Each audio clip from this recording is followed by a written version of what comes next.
Hello my dear friends, मैं अभिषेक कुमार आप सभी का हार्दिक स्वागत, हार्दिक अभिनंदन करता हूं। आप सभी को मेरे तरफ से जोहार। हमारा संस्थान विशेश्वरी स्टडी सेंटर लगातार आपके लिए प्रयासरत है। ये हमेशा यह प्रयास कर रहा है कि आप लोगों के भविष्य को संवारने में हमारा भी कुछ महत्वपूर्ण योगदान हो, जिसके तहत हमारे संस्थान के द्वारा फ्री बैचेस चलाई जा रही हैं झारखंड पुलिस और एसएससी जीडी के संबंधित। दोस्तों, अगर आप इस बैच को यूट्यूब पे देख रहे हैं तो सिर्फ ऐसा नहीं है कि ये जो बैच है आपका, ये झारखंड पुलिस और एसएससी जीडी के लिए ही फायदेमंद है। दोस्तों, अगर आप हमारा ये वीडियो देख रहे हैं तो ये जो पूरा का पूरा कंटेंट है, ये जो पूरा का पूरा वीडियो है, ये आपके वन डे एग्जामिनेशन के लिए भी उतना ही महत्वपूर्ण है जितना कि झारखंड पुलिस या फिर एसएससी जीडी बैचेस के लिए।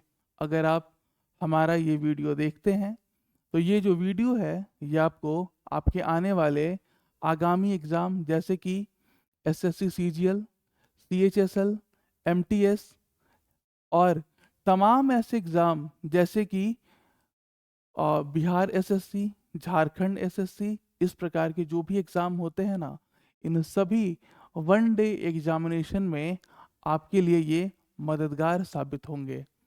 माय डियर फ्रेंड्स, अगर हम अपने बारे में बात करें तो मैं अभिषेक कुमार आपके सामने पॉलिटी को पढ़ाने का कार्य कर रहा हूँ। इंडियन पॉलिटी हमारा सब्जेक्ट है, हमारा विषय है, जिसमें अभी तक हम लोगों ने लगभग 3 वीडियोस लाए हैं और वो वीडियो संबंधित हैं आपके।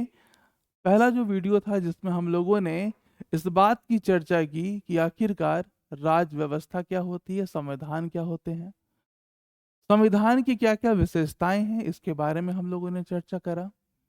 जो दूसरा वीडियो था इसमें हम लोगों ने प्रस्तावना से संबंधित बातें की, प्रस्तावना के बारे में जाना कि आखिरकार प्रस्तावना क्या होता है, इसे उद्देशिका क्यों कहते हैं, और हम लोगों ने ये भी जाना कि क्या प्रस्तावना भारतीय संविधान का भाग है अथवा नहीं।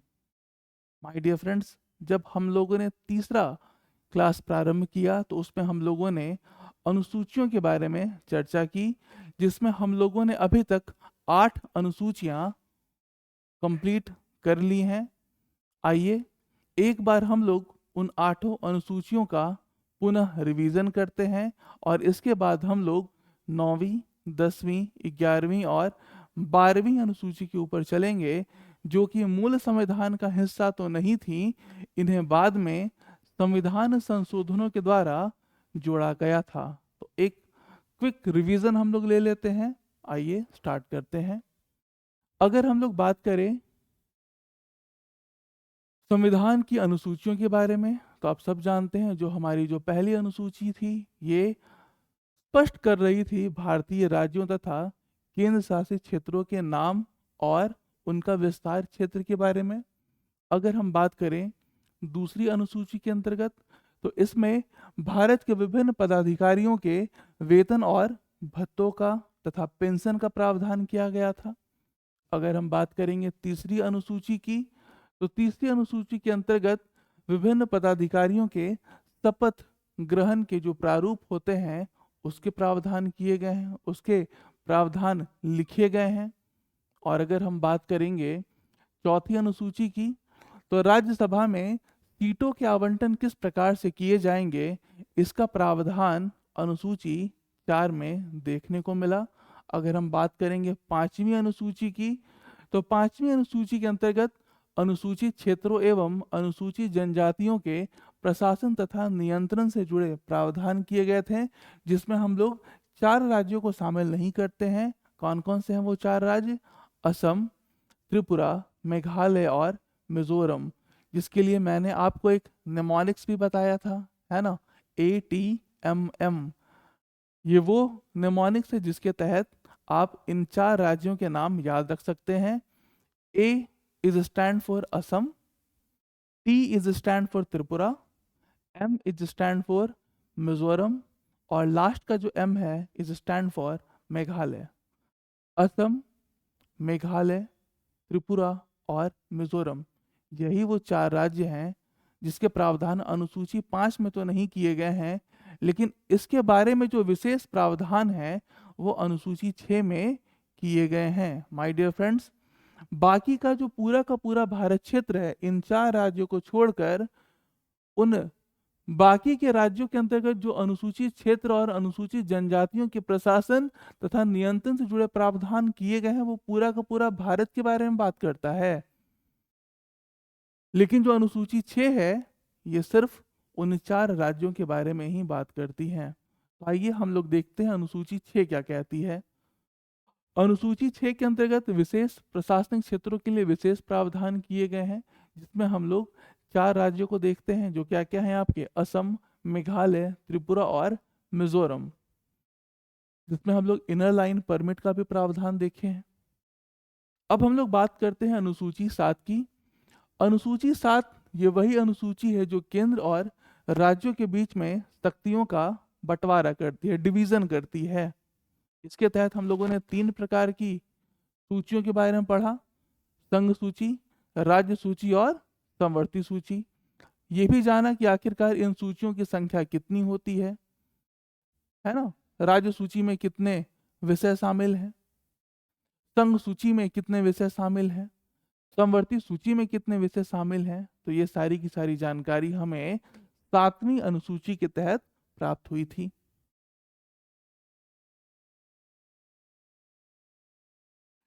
इसके बाद हम लोग बात किए थे 8वीं अनुसूची के बारे में, और जो 8वीं अनुसूची है ये भारत के संविधान की भाषा के बारे में बताती है। आप सभी जानते हैं कि वर्तमान समय में जो भारत के संविधान की भाषा है इसकी जो संख्या है वो कितनी हो चुकी है, 22 है। लेकिन मूल संविधान में इसकी जो संख्या थी भाषाओं की वो सिर्फ कितनी थी, 14 थी। दोस्तों, यहाँ तक हम लोगों ने पहले ही क्या करा था, कंप्लीट कर लिया था। यहाँ तक हम लोगों ने इसके पहले के जो क्लासेस हुए हैं, तीसरा जो क्लास है आपका, तीसरा जो लेक्चर है, वहाँ पे यहाँ तक हम लोगों ने बड़े आराम से, बड़े डिटेल्ड तरीके से सारी की सारी चीज़ें पढ़ी हैं।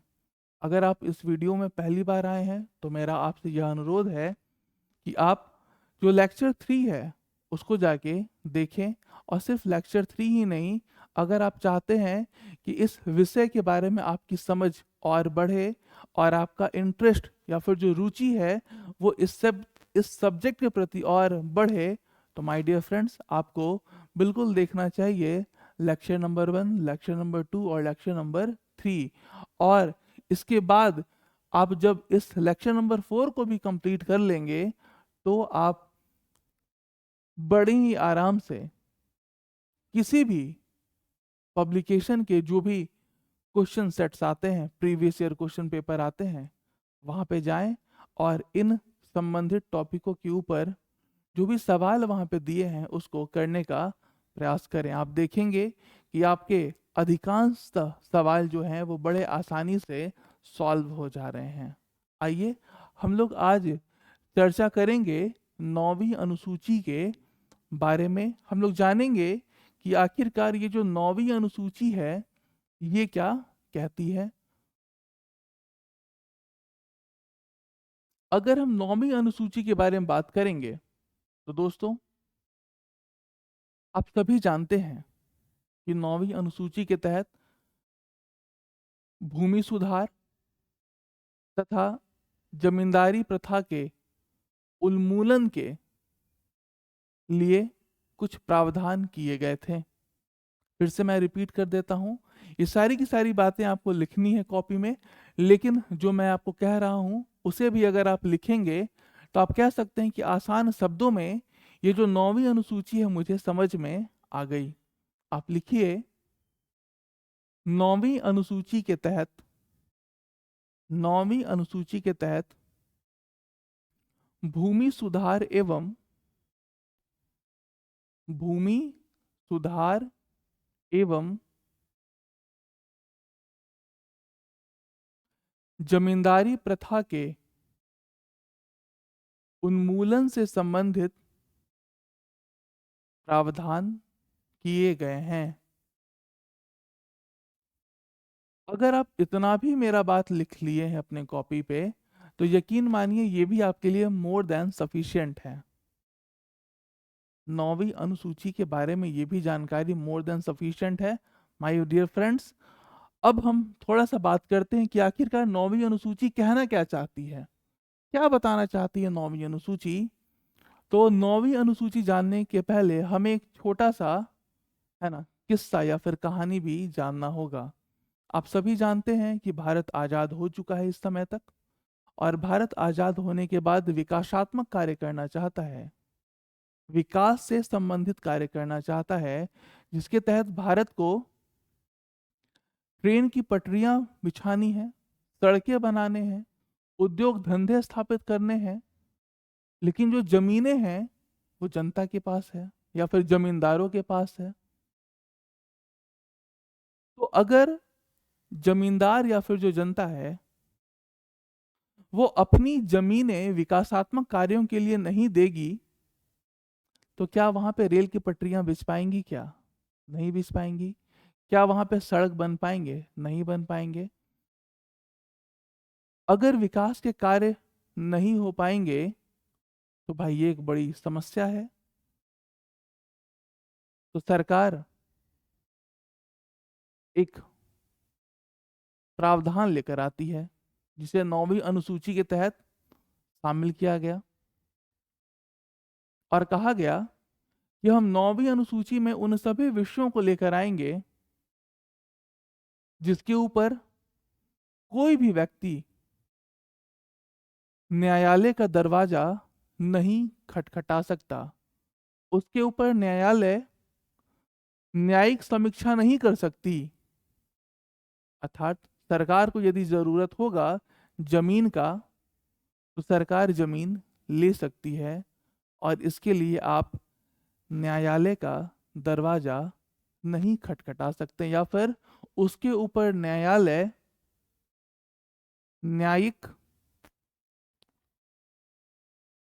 उसके ऊपर न्यायालय किसी भी प्रकार से न्यायिक विचार नहीं कर सकती, न्यायिक समीक्षा नहीं कर सकती। समझ रहे हैं बात को? अब अगर हम बात करें 9वीं अनुसूची की, तो 9वीं अनुसूची क्या कह रही है? यह जमींदारी प्रणाली के साथ साथ भूमि सुधार उन्मूलन के साथ भी संबंधित है। अर्थात जो 9वीं अनुसूची है इसका संबंध जमींदारी प्रथा के उन्मूलन के साथ साथ भूमि सुधार से भी संबंधित है। और दूसरा पॉइंट की तरफ आपका मैं ध्यान आकर्षित करना चाहूंगा, जो कहता है कि इसमें यह प्रावधान है कि इस सूची में शामिल किसी भी विषय की न्यायालय द्वारा न्यायिक समीक्षा नहीं की जा सकती। अर्थात अगर किसी विषय को, यहां पे तो हम बात कर रहे हैं भूमि वाला ना, अगर किसी विषय को 9वीं अनुसूची के तहत शामिल कर दिया जाएगा, तो आप उस विषय के ऊपर न्यायालय का दरवाजा नहीं खटखटाएंगे, और न्यायालय भी उसके ऊपर न्यायिक समीक्षा नहीं कर सकती थी। दोस्तों, इसके बाद जो अगला पॉइंट आप देख रहे हैं वो क्या है? वो कहता है कि सर्वोच्च न्यायालय ने वामन राव के मामले 1981 में स्पष्ट कर दिया कि 24 अप्रैल 1973 केशवानंद भारती मामले के निर्णय की तिथि के बाद 9वीं अनुसूची में शामिल विषयों की न्यायिक समीक्षा हो सकती है।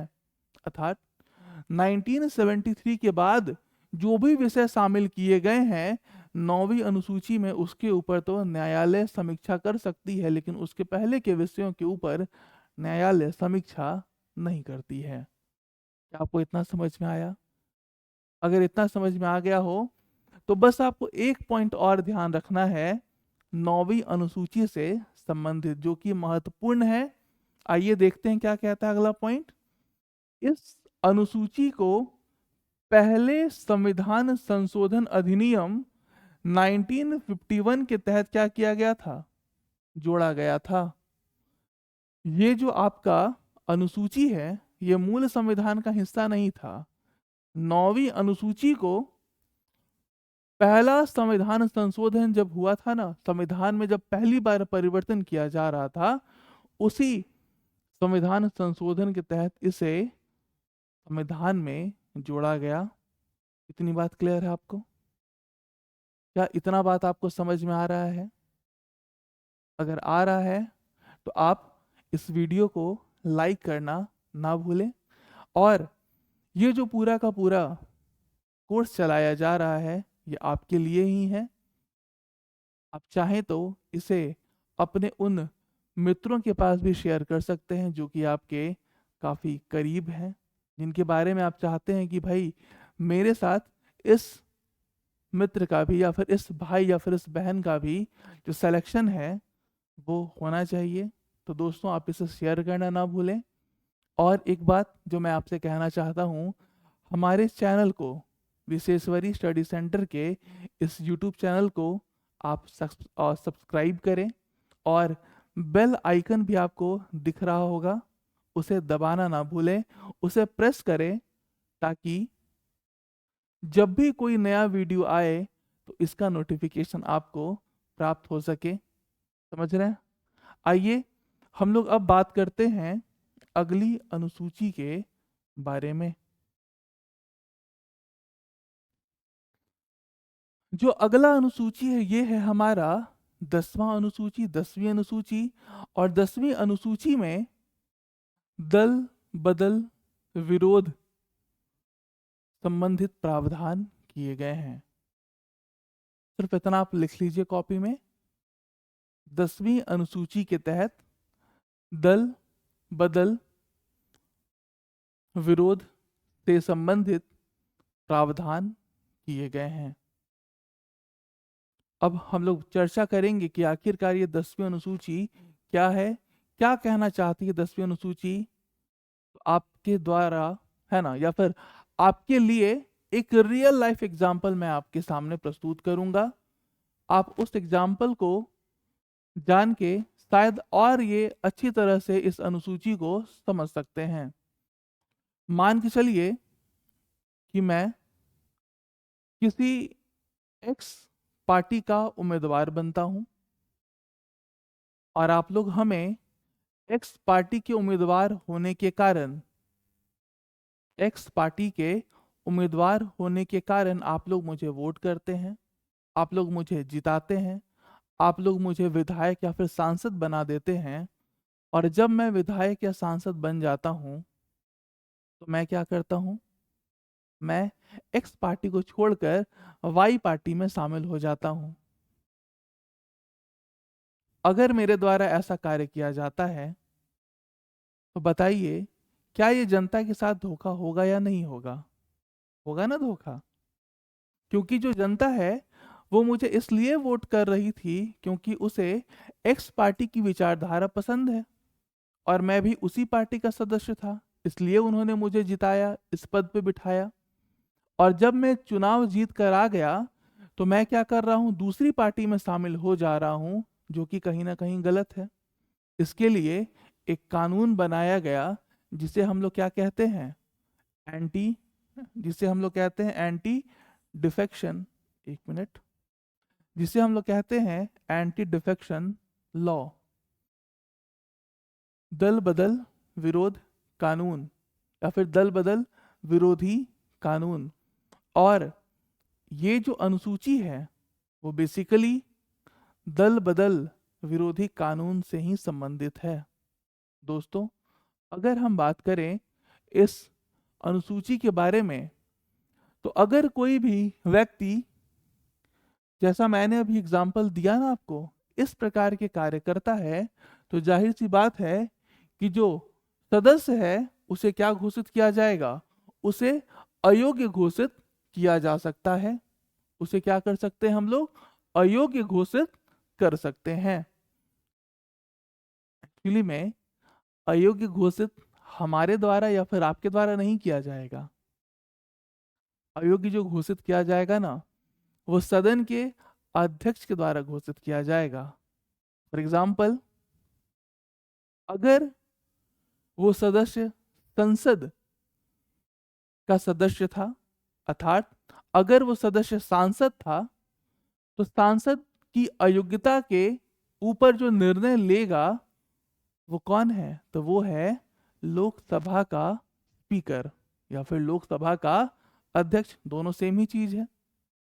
और यदि विधायक इस प्रकार के कार्य करता है, जैसा मैंने अभी अपने बारे में एग्जाम्पल देकर आपको बताया, अगर विधायक इस प्रकार के कार्य करता है तो वो विधायक अयोग्य है या अयोग्य नहीं है, इसके बारे में निर्णय लेने का कार्य विधानसभा के स्पीकर के द्वारा लिया जाएगा। अर्थात विधानसभा के अध्यक्ष के द्वारा यह डिसीजन लिया जाएगा कि ये विधायक अयोग्य है अथवा नहीं। आइए देखते हैं क्या कह रहा है ये 10वीं अनुसूची। इसमें दल बदल के आधार पर संसद और राज्य विधानसभाओं के सदस्यों की अयोग्यताओं से संबंधित प्रावधान किए गए हैं, जैसा कि हम लोगों ने अभी चर्चा भी किया। इस अनुसूची को 1950 के 52वें संविधान 1985 के 52वें संविधान संशोधन के तहत जोड़ा गया था। ये भी मूल संविधान का हिस्सा नहीं था, इसे बाद में जोड़ा गया 1985 में 52वां संविधान संशोधन करके। अगर हम आगे बात करें तो आप यहाँ पे देख पा रहे हैं कि 91वां संविधान संशोधन जब किया गया तो एक फैसला लिया गया, किसमें? दल बदल कानून से संबंधित प्रावधानों में। क्या है भाई वो मैटर? तो मान के चलिए कि हम किसी पार्टी के सदस्य हैं, हम किसी पार्टी के सदस्य हैं और उस पार्टी में जो सदस्यों की संख्या है ना, उस पार्टी में जो सदस्य हैं उसकी संख्या कितनी है? उसकी संख्या है 60। अब जो पार्टी है वो जिस भी विचारधारा पे काम कर रही थी, मैंने उस पार्टी को, उस विचारधारा को मानते हुए उस पार्टी की सदस्यता ग्रहण की थी। लेकिन अब पार्टी अपनी विचारधाराओं से अलग कार्य कर रही है और मैं नहीं चाहता हूं कि मैं अब इस पार्टी का सदस्य रहूं, क्योंकि ये पार्टी ने जो बोलकर चुनाव लड़े थे, ये पार्टी वैसे कार्य तो नहीं कर रही है। चुनाव जीतने के बाद इनका जो मकसद है, ऑब्जेक्टिव है, मान के चलिए कि वो बदल गया और मैं चाहता हूं कि मैं अब इस पार्टी का सदस्य ना रहूं।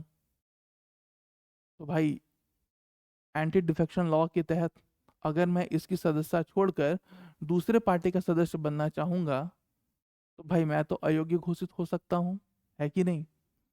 लेकिन सोचिए कि अगर मेरे साथ साथ कुछ और भी सदस्य हों इस पार्टी के, जो इस पार्टी को छोड़कर दूसरी पार्टी में शामिल होना चाहते हैं, तो क्या वो सभी अयोग्य हो जाएंगे?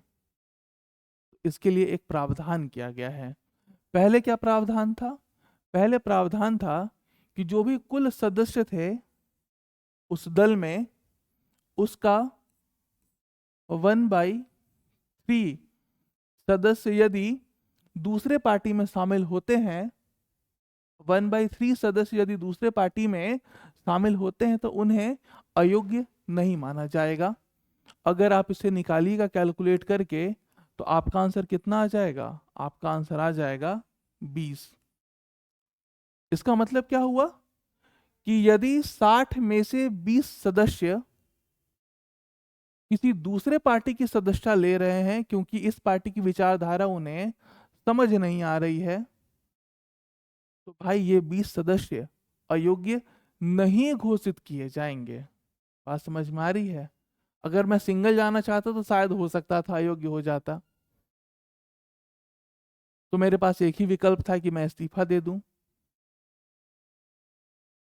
लेकिन अगर किसी पार्टी के 20 सदस्य इस पार्टी को छोड़कर, जिसमें कुल कितने सदस्य, 60 सदस्य थे, 60 सदस्य में से यदि किसी पार्टी के 20 सदस्य अपनी पार्टी को छोड़कर दूसरे पार्टी में शामिल होना चाहते हैं तो इन्हें अयोग्य नहीं माना जाता था। लेकिन एक नया कानून बनाया गया, एक नया कानून बनाया गया और वो है 91st संविधान संशोधन। इसके तहत जो प्रावधान किए गए वो अब 2/3 नहीं होकर, सॉरी, वो अब 1/3 नहीं होकर कितने हो गए थे? वो हो गए थे 2/3। कितने हो गए थे वो? 2/3। अर्थात अगर कुल सदस्य 60 हैं और इन सदस्यों में से कितने सदस्य दूसरी पार्टी में शामिल होना चाहते हैं, तो भाई आप इसे काट दीजिए, 2/3 सदस्य कितने हो जाएंगे? आप देखिएगा तो ये आपका कितना हो गया? 20 इंटू 2 कितना हो जाएगा आपका? 40। इसका मतलब ये हुआ कि अब जो नियम बनाए गए हैं वो थोड़े और कड़े कर दिए गए हैं और थोड़े मजबूत कर दिए गए हैं। अर्थात अगर किसी पार्टी में 60 सदस्य हैं तो उन 60 सदस्यों में से कम 40 सदस्य को अपनी पार्टी को छोड़कर दूसरे पार्टी में शामिल होना होगा, तभी जाके वो अयोग्य घोषित नहीं हो पाएंगे। आपको मैं थोड़ा ज़्यादा डिटेल में बता रहा हूँ क्योंकि मेरा ये प्रयास है आप लोग में से जितने भी बच्चे मुझसे पढ़ रहे हैं उन सारे बच्चों का सिलेक्शन हो, उनके कोई भी सवाल एग्जाम में छूटने ना पाए। कितना भी डीप से डीप क्वेश्चन बना दिया जाए लेकिन आपकी सफलता सुनिश्चित हो। कैसा भी टफ क्वेश्चन हो आप उसको करके आए। इसलिए मैं थोड़ा डिटेल में कुछ चीज़ें आपको समझा रहा हूँ। नहीं तो अगर मैं बात करूँ जीडी के लिए तो सिर्फ इतना भी अगर आप लिख लेंगे ना कि इसे कब शामिल किया गया, किस संविधान संशोधन के तहत शामिल किया गया, इसमें क्या बातें कही गई हैं, दल बदल से संबंधित कानून के प्रावधान किए गए हैं, सिर्फ इतना मैं कहता और आपका ये सेक्शन कंप्लीट हो जाता। लेकिन मैं डिटेल इसलिए जा रहा हूं ताकि एक होता है सिर्फ एग्जाम पास करने के लिए पढ़ लेना और दूसरा बात होता है कि अपने लिए पढ़ना, अपने ज्ञान को बढ़ाने के लिए पढ़ना। और आप सब जानते हैं कि जो हमारा ये विषय है इंडियन पॉलिटी एंड कॉन्स्टिट्यूशन, ये भारत के हर एक नागरिक को पता होना चाहिए और वो भी विस्तार से और डिटेल में। हालांकि मैं बहुत ज़्यादा डिटेल में नहीं जा रहा हूँ, इतना ही बता रहा हूँ कि आपके कोई भी सवाल, चाहे वो एसएससी के लेवल के हों या फिर झारखंड पुलिस के स्तर के हों या फिर किसी भी स्तर के सवाल हों, आपसे छूटने ना पाए।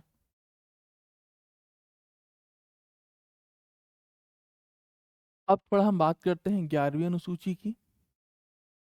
11वीं अनुसूची पंचायतों को संवैधानिक दर्जा प्रदान करने का कार्य करती है। अगर हम बात करें पंचायतों की, आप सब जानते हैं कि यही वह अनुसूची थी जिसके तहत पंचायतों को संवैधानिक दर्जा प्रदान किया गया और साथ साथ पंचायतों के लिए कुछ कार्य और कर्तव्य से संबंधित विषय भी बताए गए। दोस्तों, अगर मैं बात करूं उन विषयों की जिसके ऊपर पंचायत कार्य कर सकती है या फिर वो पंचायत के कर्तव्य हो सकते हैं, तो उसकी संख्या 29 है, 29। आइए देखते हैं आखिरकार ये 11वीं अनुसूची क्या कहती है। 11वीं अनुसूची क्या कह रही है? देखिए, इसमें पंचायतों की शक्तियां, अधिकार और जिम्मेदारियां निर्दिष्ट करने वाले प्रावधान शामिल हैं और इसमें कितने मामले हैं? 29 मामले हैं, 29 मामले या फिर 29 विषय शामिल किए गए हैं। और जो दूसरा पॉइंट आपको याद रखना है, क्या रखना है? इस अनुसूची को 73वें संविधान संशोधन अधिनियम 1992 के द्वारा जोड़ा गया था। क्या इतना क्लियर है? दो बातें सिर्फ। एक बात कि पंचायतों को क्या दिया गया? संवैधानिक दर्जा दिया गया। और इसी में हम क्या कह रहे हैं कि इसके लिए ना 29 ऐसे विषय बताए गए जो पंचायतों के कार्य एवं कर्तव्य हैं या फिर उसकी शक्तियां हैं। सिर्फ इतनी बात है। और अगर हम बात करें वो जो विषय हैं जिनकी संख्या कितनी है? 29। अगर आप चाहते हैं ये आपके ऊपर मैं छोड़ रहा हूँ। अगर आप चाहते हैं, आपके अंदर यदि जिज्ञासा है कि मैं ये जानूं कि आखिरकार वो 29 विषय कौन कौन से हैं, तो आप जान सकते हैं। मैं अगले स्लाइड में इसे आपके लिए लेकर आया हूं। तो आप एक काम करिए, आपको ना ये पूरा का पूरा ना तो याद करने का ज़रूरत है, और ना ही इसके ऊपर बहुत ज़्यादा आपको मेहनत करने का आवश्यकता है। सिर्फ एक काम करिएगा, आप क्या करिए ना, इसका ना स्क्रीनशॉट लेकर रख लीजिए।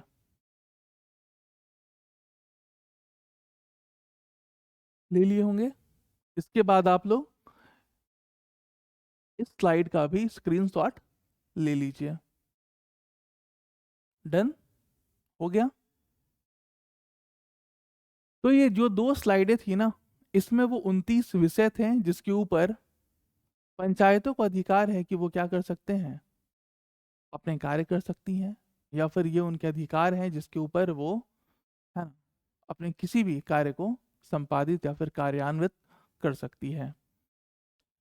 चलिए, इसे आपको ना तो याद करने का ज़रूरत है और ना ही रट्टा लगाने का। आप इसे क्या करिएगा, 2 4 बार 5 बार 6 बार पढ़ लीजिएगा। आपको बहुत सारे विषय ऐसे भी याद हो जाएंगे। अगर मैं कुछ एग्जाम्पल देना चाहूँ तो जैसे कि आपको मैं दिखा देता हूँ इसमें क्या क्या महत्वपूर्ण विषय शामिल हैं। इन 29 में से क्या क्या महत्वपूर्ण है जो आपको याद कर लेने चाहिए अगर आपकी इच्छा हो तो। जैसे कि एक आपको याद कर लेना चाहिए कृषि, एक भूमि सुधार और एक लघु सिंचाई।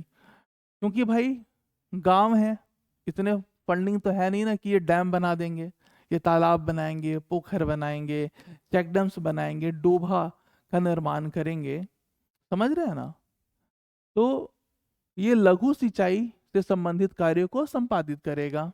इसके अतिरिक्त यदि आपको याद रखना है तो आप याद रख सकते हैं पशुपालन, डेयरी, मुर्गी पालन, मछली पालन।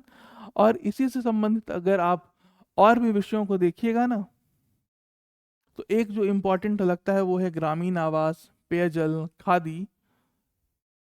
इसके अतिरिक्त यदि आप कुछ और करना चाहते हैं तो ईंधन और चारा, गरीबी उन्मूलन कार्यक्रम, शिक्षा, जिसमें स्पेशली क्या शामिल हैं, प्राथमिक और माध्यमिक विद्यालय शामिल हैं। तो ये कुछ महत्वपूर्ण विषय थे जो कि आपको ध्यान में रखने चाहिए। किससे संबंधित हैं ये, पंचायतों से संबंधित हैं। ठीक है, इतना आप इसका स्क्रीनशॉट लेके अपने पास रख लीजिएगा। 2 4 बार 5 बार 6 बार आप पढ़िएगा, आपको समझ में आ जाएगा कि क्या क्या विषय इसके अंतर्गत रखी गई हैं। अब हम लोग बात करेंगे 12वीं अनुसूची के बारे में कि आखिरकार 12वीं अनुसूची क्या कहती है। तो ये जो 12वीं अनुसूची है, ये कहीं ना कहीं नगर पालिकाओं को संवैधानिक दर्जा प्रदान करने का कार्य करती है, जिसमें नगर पालिकाओं के जो अधिकार हैं, जो कार्य हैं, इसके बारे में प्रावधान किए गए हैं। दोस्तों, जिस प्रकार से पंचायतों के लिए 29 विषय तय किए गए थे, इसी प्रकार से नगरपालिका के लिए 18 विषय तय किए गए हैं। आइए देखते हैं और ये क्या कहता है अनुसूची। इसमें पंचायतों की शक्तियां, अधिकार और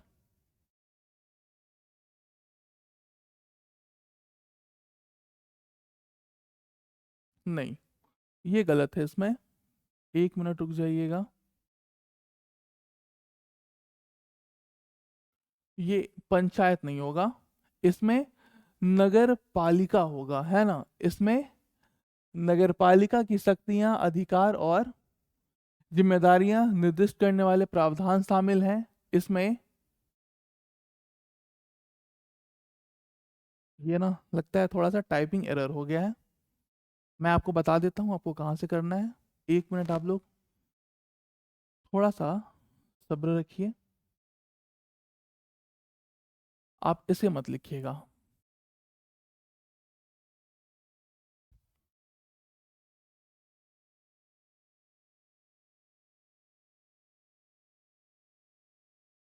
आप यहाँ से लिखिए 12वीं अनुसूची में, मैं इसे लिखवा देता हूँ, आप लिख लीजिए।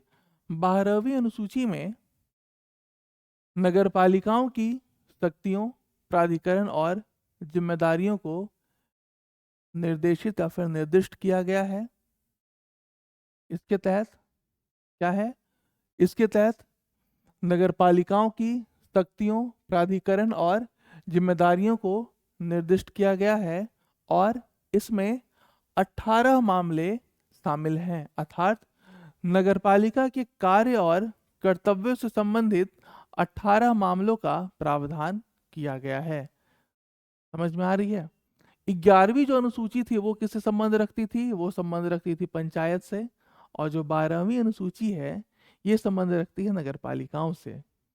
11वीं अनुसूची के तहत 29 विषय थे जो कि पंचायतों के कार्य एवं कर्तव्य थे। 12वीं अनुसूची के तहत नगरपालिका से संबंधित 18 विषय हैं जो कि नगरपालिका के कार्य एवं कर्तव्य हैं।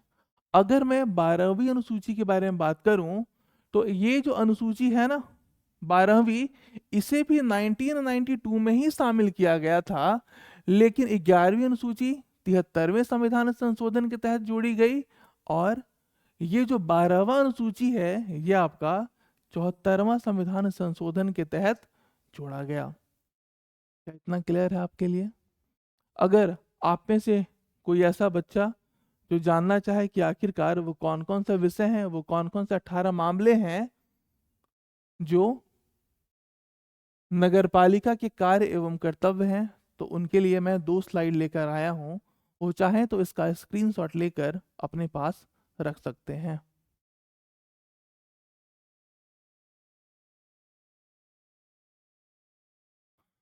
नगरीय योजना, टाउन प्लानिंग, भूमि उपयोग है ना, भवनों का निर्माण, आर्थिक और सामाजिक विकास योजना, सड़कें और पुल, घरेलू, औद्योगिक और वाणिज्यिक प्रयोजनों के लिए जल का प्रदाय या फिर उपलब्धता, लोक स्वास्थ्य, स्वच्छता, सफाई और कूड़े करकट का प्रबंधन, अग्निशमन, फायर ब्रिगेड की जो सेवाएं होती हैं ये, नगरीय वानिकी, पर्यावरण का संरक्षण, समाज के दुर्बल वर्गों के जिनके अंतर्गत विकलांग और मानसिक रूप से मंद व्यक्ति भी हैं, इनके हितों की रक्षा, गंदी बस्ती सुधार और प्रोन्नयन, नगरीय निर्धनता उन्मूलन, है ना। इसके अतिरिक्त नगरीय सुख सुविधाएं जैसे कि पार्क बनाना, उद्यान, खेल के मैदानों की व्यवस्था करना, ये सारी किसकी जिम्मेवारियां हैं? नगरपालिकाओं की। इसके अतिरिक्त सांस्कृतिक, शैक्षणिक और सौंदर्य परक आयामों की अभिवृद्धि, है ना। ये बात करता है कब्रिस्तान की, यह बात करता है शवदाह और शमशानों की, है ना। इस प्रकार की जो जगह है ये भी नगरपालिका के ही कार्य क्षेत्र में शामिल होते हैं। कांजी हाउस, पशुओं के प्रति क्रूरता का निवारण, जन्म मरण सांख्यिकी, इसके अंतर्गत जन्म और मृत्यु जो आप पंजीकरण कराते हैं ना उसके बारे में भी प्रावधान है। सार्वजनिक सुख सुविधाएं जिसके अंतर्गत सड़कों पर प्रकाश, जो स्ट्रीट लाइटिंग होती है इसके बारे में आप देख रहे हैं। पार्किंग स्थल, बस स्टॉप और जन सुविधाएं भी इसके अंतर्गत शामिल हैं। वधशालाओं और चर्म शोधनशालाओं का विनियमन। तो ये कुछ 18 ऐसे विषय थे जो कि पंचायतों के क्या बताए गए हैं? कार्य एवं कर्तव्य बताए गए हैं। इसके अतिरिक्त यदि हम लोग आज बात करें एक छोटा सा क्विक रिवीजन का, इसके लिए मैंने क्या करा है कि वो 12 की 12 अनुसूचियां एक ही स्लाइड में आपके लिए मैं लाकर रख दिया हूं। अगर आपके पास कम समय है या फिर आप एक क्विक रिवीजन करना चाहते हैं इस चैप्टर का, तो आप इस टेबल के माध्यम से कर सकते हैं। जैसे कि अगर हम बात करें पहली अनुसूची किससे संबंध रखती है, तो भाई ये देश और 28 राज्यों का उल्लेख किया गया है इसमें। दूसरी अनुसूची में क्या है, तो वेतन और भत्ते और पेंशन का प्रावधान है। तीसरी अनुसूची में शपथ संबंधित उल्लेख है। चौथी में राज्यसभा की सीटों का उल्लेख है। पांचवी में अनुसूचित जाति और जनजाति क्षेत्रों के प्रशासन का उल्लेख है। छठी नंबर पे अगर आप देखिएगा तो इसमें क्या है भाई, इसमें असम, त्रिपुरा, मेघालय, मिजोरम का जनजातीय प्रशासन की बात की गई है। सातवीं में केंद्र और राज्यों के बीच शक्तियों का बंटवारा है जिसमें 3 सूचियां बताई गई हैं। 8वीं में 22 भाषाओं का उल्लेख है जो कि संविधान की भाषा है। 9वीं जो कि आज हम लोग पढ़े भूमि सुधार से संबंधित है। 10वीं दर बदल संबंधित प्रावधान किए गए हैं और 11वीं क्या है, पंचायतों का प्रावधान है। और जो 12वीं है इसमें नगर निकायों का प्रावधान है, अर्थात नगर पालिकाओं का प्रावधान किया गया है। तो ये थे वो 12 की 12 अनुसूचियां जिसके बारे में आपको पढ़ना है। आप इसे मल्टीपल टाइम्स रिवीजन करिए। आप इसे एक बार, दो बार, तीन बार पढ़िए ताकि आपका कोई भी सवाल एग्जाम में छूटने ना पाए। आइए अब आगे हम लोग उन सवालों को देखते हैं जो कि अनुसूचियों से संबंधित हैं और किसी न किसी एग्जाम में पूछे गए हैं। हालांकि ये सवाल जो अभी आप देख रहे हैं यहाँ पे आपको लिखा हुआ दिख रहा है यूपी पीसीएस, लेकिन कई छोटे स्तरों के एग्जाम में भी, जो आपके स्तर के ही एग्जाम है, वहां पे भी इन सवालों को पूछा गया है। दोस्तों, अगर मैं इस सवाल के बारे में बात करूं तो क्या कहता है ये सवाल? भारतीय संविधान की छठी अनुसूची के प्रावधान निम्नलिखित में से किस राज्य में लागू होते हैं? बताइए, आंसर करिए जरा इसका क्या होगा।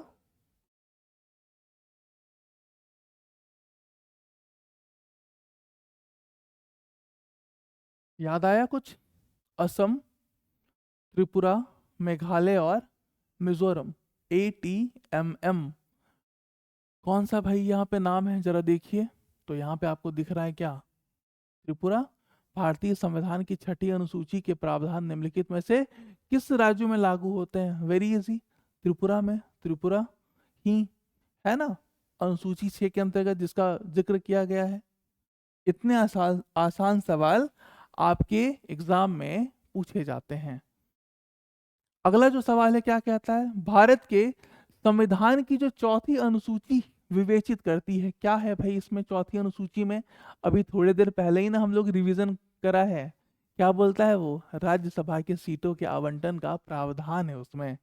तो देखिए कौन सा इसका आंसर हो जाएगा। इसका आंसर हो जाएगा आपका ऑप्शन नंबर ए, जो क्या कहता है?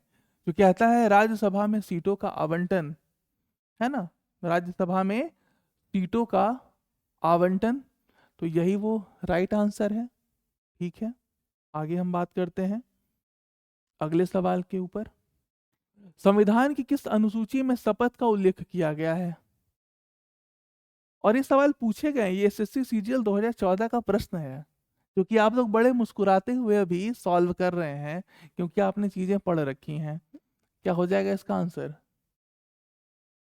तीसरी अनुसूची है ना, तीसरी अनुसूची में ही ना इसका प्रावधान किया गया है। एक मिनट, अगले प्रश्न में चलते हैं हम लोग। संविधान की तीसरी अनुसूची में किससे संबंधित शपथ का प्रावधान नहीं है? तो मैंने आपको पहले ही बता रखा है कि भाई इसमें राष्ट्रपति, राज्यपाल और उपराज्यपाल के शपथ के प्रारूप का प्रावधान नहीं किया गया है, क्योंकि इनके लिए तो अलग से आर्टिकल्स बनाए गए हैं ना। और अनुसूचियों में हम लोग किसे रखते हैं? इसका जिक्र आर्टिकल्स में नहीं होता है। तो इसका राइट आंसर क्या हो जाएगा बताइए आप जरा। जी हाँ, आपने बिल्कुल ठीक कहा। इसका जो राइट आंसर है वो क्या है? राज्यपाल। क्लियर है? चलिए आगे बढ़ते हैं।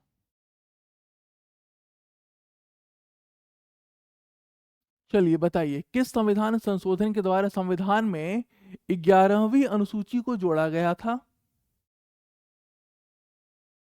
आप सब आंसर कर सकते हैं भाई। इसका जो राइट आंसर है क्या है वो? 73वां संविधान संशोधन। क्योंकि हम सब जानते हैं कि 74वां संविधान संशोधन के तहत तो नगर पालिकाओं के बारे में बातें की गई थी, जो कि अनुसूची 12 में है।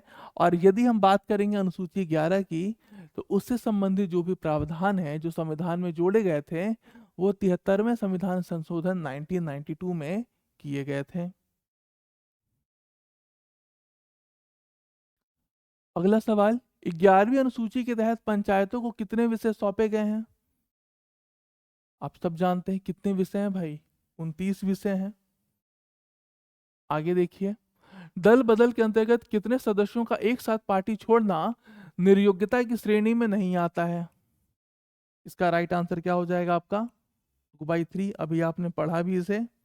और यदि हम बात करें आगे के सवालों के ऊपर, जैसे कि एक सवाल ये भी है, संविधान की 12वीं अनुसूची में नगर पालिकाओं को कितने विषय पर शक्तियां प्रदान की गई हैं?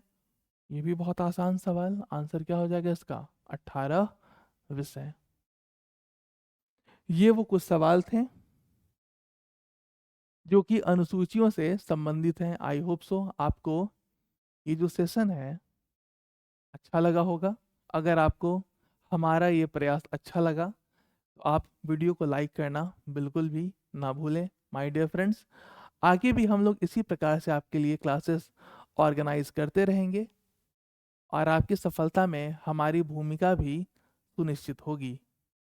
दोस्तों, मैं अभिषेक कुमार आप सभी का तहे दिल से आभार प्रकट करता हूँ। Thank you so much for attending this session. जय हिंद।